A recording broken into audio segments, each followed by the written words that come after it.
ሰላም እዚህ ቤት መቅዲ፣ ሰላም እንዴት ነሽ? እንኳን ደህና መጣሽ ውዴ። በላይክ አመሰግናለሁ የኔ ውድ መቅዲዬ የኔ ቆንጆ እንኳን ደህና መጣሽ። ግን አላወቅኩሽም፣ አዲስ መስልሽ ለቤቴ። እንኳን ደህና መጣሽ የኔ ውድ። እንዴት ነሽ እሙ? ደህና ነኝ ማማ። አንቺስ እንዴት ነሽ?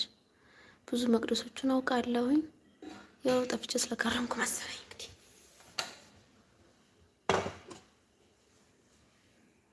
እና ደህና ነሽልኝ ወይ? ደህና ነኝ ውዴ የኔ ቆንጆ።